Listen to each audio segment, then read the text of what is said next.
विष्णु के 10 अवतारों में एक अवतार ऐसा है जिसने कोई युद्ध नहीं लड़ा। उसने किसी असुर को नहीं मारा, बल्कि उसने मन को जीता। जी हां, हम बात कर रहे हैं विष्णु के 9वें अवतार बुद्ध की। उनकी कहानी शांति और आत्मज्ञान का एक बिल्कुल ही अलग रास्ता दिखाती है।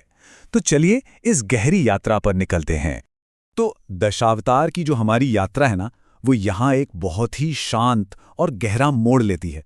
मतलब बाहर से भीतर की ओर। देखिए, अब तक हमने क्या देखा? हमने परशुराम का पराक्रम देखा, राम का आदर्श जीवन समझा और कृष्ण का गहरा ज्ञान सुना। लेकिन अब कहानी पूरी तरह बदल जाती है। अब जो चेतना का विकास है वो बाहरी दुनिया से हटकर हमारे अपने मन की दुनिया की ओर मुड़ रहा है। इस अवतार का मकसद बड़ा सीधा और साफ है।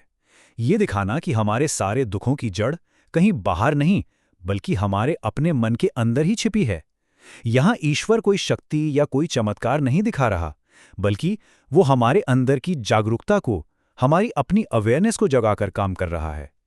बुद्ध, जानते हैं इस शब्द का मतलब क्या है? इसका सीधा सा मतलब है जागा हुआ इंसान, द अवेकन्ड वन। तो ये विष्णु के वो अवतार हैं जो लड़ने या राज करने के लिए नहीं आए। नहीं, वो आए हैं हमारी चेतना को जगाने।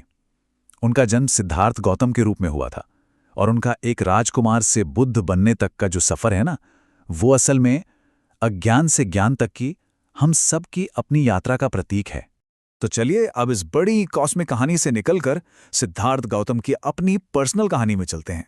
देखते हैं कि आखिर ऐसा क्या हुआ कि एक राजकुमार ने अपना सब कुछ छोड़ दिया और सच की तलाश में एक साधक बन गया। तो कहानी शुरू होती है एक राजकुमार से। सिद्धार्थ एक ऐसी जिंदगी जी रहे थे जहां उन्हें हर दुख दर्द से, हर तकलीफ से दूर रखा गया था, बिल्कुल एक बबल में। लेकिन फिर उनकी जिंदगी में वो 4 दृश्य आए जब उन्होंने पहली बार अपनी आंखों से बुढ़ापा, बीमारी और मौत को देखा। सोचिए, इस एक अनुभव ने उनकी पूरी दुनिया हिलाकर रख दी। और बस इसी के बाद उन्होंने किया महात्याग। अपना महल, अपना परिवार, सब कुछ छोड़कर वो सच की तलाश में निकल पड़े। तो महल तो छूट गया। इसके बाद सिद्धार्थ ने कई सालों तक भटक भटक कर सच की खोज की। और इसी लंबी खोज के दौरान उन्हें एक बहुत ही जरूरी चीज समझ आई, और वो थी संतुलन, बैलेंस। उन्होंने ना 2 बिल्कुल अलग अलग, मतलब एकदम एक्सट्रीम रास्ते अपनाकर देखे। एक तरफ तो था वो महल वाला जीवन, हर तरह के सुख भोग विलास से भरा हुआ, और दूसरी तरफ थी एकदम कठोर तपस्या, जहां ये माना जाता था कि शरीर को जितना कष्ट दोगे उतना ही सच के करीब पहुंचोगे। पर सिद्धार्थ को जल्दी समझ आ गया कि ये दोनों ही रास्ते, ये दोनों एक्सट्रीम्स अधूरे हैं, मंजिल तक कोई नहीं ले जाता। और फिर बोधि वृक्ष के नीचे गहरे ध्यान में उन्हें आखिर वो जवाब मिला जिसकी उन्हें सालों से तलाश थी, और वो जवाब था मध्यम मार्ग, द मिडिल पाथ। उन्होंने ये महसूस किया कि असली रास्ता ना तो भोग विलास में है और ना ही खुद को तड़पाने में। अरे सच तो इन दोनों के बीच के संतुलन में है। और बस यही समझ उनके ज्ञानोदय, उनके एनलाइटनमेंट का आधार बनी। तो अब वो सिद्धार्थ नहीं, बुद्ध बन चुके थे। पर उन्होंने ये ज्ञान सिर्फ अपने तक नहीं रखा, नहीं, बल्कि उन्होंने दूसरों को भी दुख से बाहर निकलने का एक बड़ा ही प्रैक्टिकल रास्ता दिखाया। आइए जरा इस रास्ते को समझते हैं। उनकी जो सबसे पहली सीख थी ना, वो उसी एक सवाल का जवाब थी जिसने उन्हें ये पूरी यात्रा शुरू करने पर मजबूर किया था। और वो सवाल था, आखिर ये दुख है क्या? इसका असली स्वभाव क्या है? उन्होंने दुनिया को दिए 4 आर्य सत्य, द 4 नोबल ट्रूथ्स। बहुत सिंपल हैं। पहला, देखो, जीवन में दुख है, ये एक सच्चाई है, इसे स्वीकार करो। दूसरा, इस दुख का कारण क्या है? हमारी अपनी इच्छाएं, हमारा अटैचमेंट। तीसरा, अच्छी खबर यह है कि इस दुख को खत्म किया जा सकता है। और चौथा, इसे खत्म करने का एक रास्ता भी मौजूद है। सोचिए, ये बात उस समय के लिए कितनी रेवोल्यूशनरी रही होगी। इसने सारी समस्याओं की वजह बाहर खोजने के बजाय कहा कि अरे, अपने अंदर देखो। ठीक है, तो प्रॉब्लम तो पता चल गई, दुख है और दुख का कारण भी पता है, पर इसका इलाज क्या है? इस दुख को असल में प्रैक्टिकली खत्म कैसे किया जाए? और इसका जवाब है अष्टांगिक मार्ग, द 8 फोल्ड पाथ्स।